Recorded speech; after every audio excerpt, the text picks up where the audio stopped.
Ladies and gentleman, Rashmika Mandanna cinema ಪಾತ್ರಗಳ ವಿಚಾರಕ್ಕೆ ಬಂದರೆ ಸಖತ್ ಚೂಸಿ. ಇದುವರೆಗೂ ಮಾಡಿದಂತಹ ಯಾವ ಪಾತ್ರಗಳನ್ನು ಕೂಡ ಪುನರ್ ಆಯ್ಕೆ ಮಾಡಿಕೊಂಡಿಲ್ಲ. ಒಂದನ್ನೊಂದು ಹೋಲೋದೇ ಇಲ್ಲ. ಒಂದಕ್ಕಿಂತ ಒಂದು ವಿಭಿನ್ನ ಪಾತ್ರಗಳ ಮೂಲಕ ತೆರೆ ಮೇಲೆ ಬರುವಂತಹ ರಶ್ಮಿಕಾ ಈಗ ಮೈಸಿ ಸಿನಿಮಾಗಾಗಿ ಬ್ಯಾಂಕಾಕ್ಗೆ ಹಾರಿದ್ದಾರೆ. ಮೊನ್ನೆಯಷ್ಟೇ ಮದುವೆ ಆದಂತಹ ರಶ್ಮಿಕಾ ಇದ್ದಕ್ಕಿದ್ದ ಹಾಗೆ ಬ್ಯಾಂಕಾಕ್ಗೆ ಹಾರಿದ್ದಾದ್ರು ಯಾಕೆ ಅನ್ನುವಂತಹ ಪ್ರಶ್ನೆ ಎಲ್ಲರಲ್ಲೂ ಕೂಡ ಕುತೂಹಲವನ್ನ ಕೆರಳಿಸುತ್ತೆ. ಕೋರ್ಗ್ ಚೆಲುವೆ ರಿಲ್ಯಾಕ್ಸ್ ಮಾಡೋಕೇನಾದ್ರೂ ವಿದೇಶಕ್ಕೆ ಹಾರಿದ್ರಾ ಅಥವಾ ಸಿನಿಮಾದ ಶೂಟಿಂಗ್ ಸಲುವಾಗಿ ಹೋದ್ರಾ? ಈ ಗೊಂದಲಕ್ಕೆ ಉತ್ತರ ನಾನು ಕೊಡ್ತೀನಿ, ಪೂರ್ತಿ ವಿಡಿಯೋ ನೋಡಿ. ವೀಕ್ಷಕರೇ, ನೆಲ ಜಲ ಭಾಷೆಗಾಗಿ ಪ್ರಾಮಾಣಿಕ ಪತ್ರಿಕೋದ್ಯಮ. ನೀವು ನೋಡ್ತಾ ಇದ್ದೀರಾ ಫೋಕಸ್ ಟಿವಿ. ನಾನು ಪವಿತ್ರ.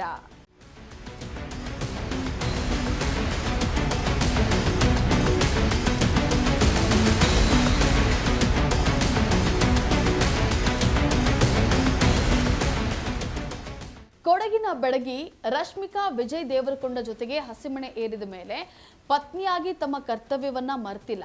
ಮಗಳಾಗಿ ತನ್ನ ತವರಿನ ಜವಾಬ್ದಾರಿಯನ್ನು ಕೂಡ ಬದಿಗಿಟ್ಟಿಲ್ಲ.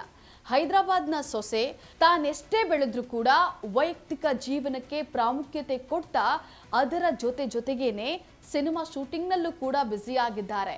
ಬ್ಯಾಕ್ ಟು ಬ್ಯಾಕ್ ಸಿನಿಮಾಗಳ ಮೂಲಕ ಈ ವರ್ಷ ತೆರೆ ಮೇಲೆ ಬರ್ತಾ ಇದ್ದು ವಿಶೇಷ ಕಸರತ್ತುಗಳನ್ನು ಕೂಡ ಮಾಡ್ತಾ ಇದ್ದಾರೆ. ರಶ್ಮಿಕಾ ಸದ್ಯ ತೆರೆಯ ಮೇಲೆ ಬರ್ತಿರುವಂತಹ ಪಾತ್ರಗಳು ಒಂದಕ್ಕಿಂತ ಒಂದು ವಿಭಿನ್ನ ಅಂತಲೇ ಹೇಳಬಹುದು. ಸಿಗೋ 24 ಗಂಟೆಗಳಲ್ಲಿ ಯಾವಾಗ ಎಲ್ಲಿರ್ತಾರೆ ಅನ್ನೋದನ್ನ ರಶ್ಮಿಕಾನೇ ಖುದ್ದು ತಿಳಿಯೋಕ್ಕಾಗಲ್ಲ ಅನ್ಸುತ್ತೆ. ಒಟ್ಟಲ್ಲಿ ಅಷ್ಟು ಬ್ಯುಸಿ ಆಗಿದ್ದಾರೆ. ಬೇಟೌನ್ನಲ್ಲಿ ಕಾಕ್ಟೈಲ್ 2 ಕತೆ ಮೂಲಕ ಮಸ್ತ್ ಎಂಜಾಯ್ ಮಾಡಿ ಕೃತಿ ಹಾಗೂ ಶಾಹಿದ್ ಕಪೂರ್ ಜೊತೆಗೆ ಅದೃಷ್ಟದ ಪರೀಕ್ಷೆಗೆ ಇಳಿತಿದ್ದಾರೆ. ಇದು ಮಾತ್ರವಲ್ಲದೆ ತಮ್ಮ ಅಪ್ಕಮಿಂಗ್ ಪ್ಯಾನ್ ಇಂಡಿಯಾ ಸಿನಿಮಾ ಮೈಸಾಗಾಗಿಯೂ ಕೂಡ ವಿಭಿನ್ನ ಪಾತ್ರದ ಮೂಲಕ ತೆರೆ ಮೇಲೆ ಬರಲಿದ್ದು ಈ ಚಿತ್ರದ ಸಾಹಸ ದೃಶ್ಯವನ್ನ ಕಲಿಯೋಕೆ ಬ್ಯಾಂಕಾಕ್ಗೆ ಹಾರಿದ್ದಾರೆ. ರಕ್ತ ಸಿಕ್ತ ಕಥೆಯ ಹೇಳೋಕೆ ತೆರೆಯ ಮೇಲೆ ಮೈಸಾ ಮೂಲಕ ಬರ್ತಾ ಇರುವಂತಹ ರಶ್ಮಿಕಾ ಈ ಸಿನಿಮಾಕ್ಕಾಗಿ ಹ್ಯಾಂಡ್ ಟು ಹ್ಯಾಂಡ್ ಕಾಂಬ್ಯಾಟ್ ತರಬೇತಿಗೆ ಅಂತ ಹೇಳಿ ಬ್ಯಾಂಕಾಕ್ಗೆ ತೆರಳಿದ್ದಾರೆ.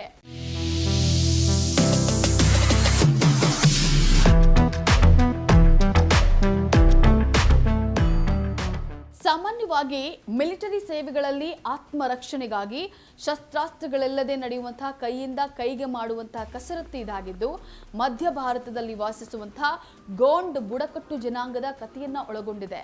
ಸದ್ಯ ರಶ್ಮಿಕಾ ಮೈಸಾಗಾಗಿ ಇದನ್ನ ಕಲಿತಾ ಇದ್ದಾರೆ.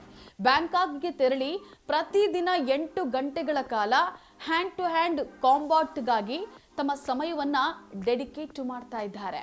ಇಷ್ಟೆಲ್ಲದರ ನಡುವೆಯೂ ಕೂಡ ರಶ್ಮಿಕಾ ತಾನು ವಿಜಯ್ ದೇವರಕೊಂಡ ಪತ್ನಿ, ತಾನು ಗೃಹಿಣಿ ಅನ್ನೋದನ್ನ ಕೂಡ ಮರೆತಿಲ್ಲ. ಸಿನಿಮಾ ಶೂಟಿಂಗ್ ಅಂದ್ರೆ ತಾಳಿ ಕಾಲುಂಗುರ ತೆಗೆದಿಡುವಂತಹ ಅದೆಷ್ಟೋ ಮಂದಿಯ ನಡುವೆ ಕಲಿಕೆಯ ಸಮಯದಲ್ಲಿಯೂ ಕೂಡ ಕಾಲುಂಗುರ ಧರಿಸಿದಂತಹ ರಶ್ಮಿಕಾರ ಫೋಟೋಗಳು ಗಮನ ಸೆಳೆತಿರೋದು ಇನ್ನೂ ವಿಶೇಷ ಅಂತಲೇ ಹೇಳಬಹುದು.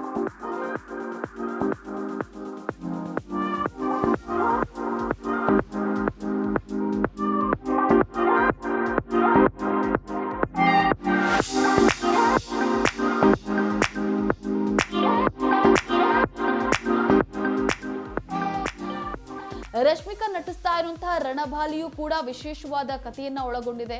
ಕಳೆದ ವರ್ಷ ಯೇಸುಬಾಯಿಯಾಗಿ ಆ ಪಾತ್ರಕ್ಕೆ ನ್ಯಾಯ ಒದಗಿಸಿದಂತಹ ರಶ್ಮಿಕಾ ಈಗ ಜಯಮ್ಮಳಾಗಿ ಸ್ವತಂತ್ರ ಪೂರ್ವದ ಕತೆ ಹೇಳೋಕೆ ಬರ್ತಾ ಇದ್ದು ಜಯಮ್ಮನ ಪಾತ್ರದ ಮೇಕಿಂಗ್ ಗಮನ ಸೆಳೆದಿತ್ತು.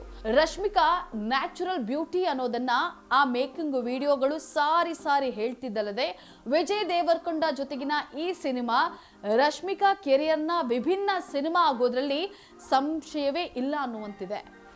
ಇನ್ನು ರಶ್ಮಿಕಾ ಮಂದಣ್ಣ ಅವರ ಸಿನಿಮಾ ಪಯಣ ನೋಡಿದ್ರೆ ಪ್ರತಿ ಪಾತ್ರವೂ ಕೂಡ ಹೊಸ ಪ್ರಯೋಗ, ಹೊಸ ಸವಾಲು.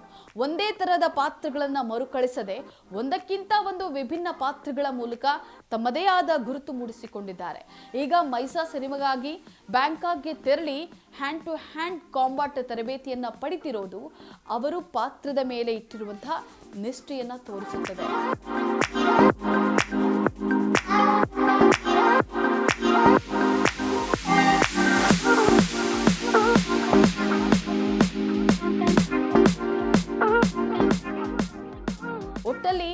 ರಶ್ಮಿಕಾ ಮಂದಣ್ಣ ಕೇವಲ ಗ್ಲಾಮರ್ಗೆ ಸೀಮಿತವಾಗದೆ ಪ್ರತಿಯೊಂದು ಪಾತ್ರದಲ್ಲೂ ಕೂಡ ತನ್ನ ಸಂಪೂರ್ಣ ಶ್ರಮ ಮತ್ತು ಸಮರ್ಪಣೆ ನೀಡುವ ಮೂಲಕ ಪ್ರೇಕ್ಷಕರಿಗೆ ಹೊಸ ಅನುಭವ ನೀಡಲು ಮುಂದಾಗಿದ್ದಾರೆ. ಮೈಸಾ ಸಿನಿಮಾದ ಮೂಲಕ ಮತ್ತೊಂದು ವಿಭಿನ್ನ ಅವತಾರದಲ್ಲಿ ಕಾಣಿಸಿಕೊಳ್ಳಲಿರುವಂತಹ ಅವರು ತಮ್ಮ ಅಭಿನಯದಿಂದ ಮತ್ತೊಂದು ಸಿನಿ ಪ್ರಿಯರ ಗಮನ ಸೆಳೆಯುವಂತಹ ಸಾಧ್ಯತೆ ದಟ್ಟವಾಗಿದೆ. ಇದಾಗಿತ್ತು ಫೋಕಸ್ನ ಸ್ಪೆಷಲ್ ರಿಪೋರ್ಟ್. ನೆಲ ಜಲ ಭಾಷೆಗಾಗಿ ನೋಡ್ತಾ ಇರಿ ಫೋಕಸ್ ಟಿವಿ.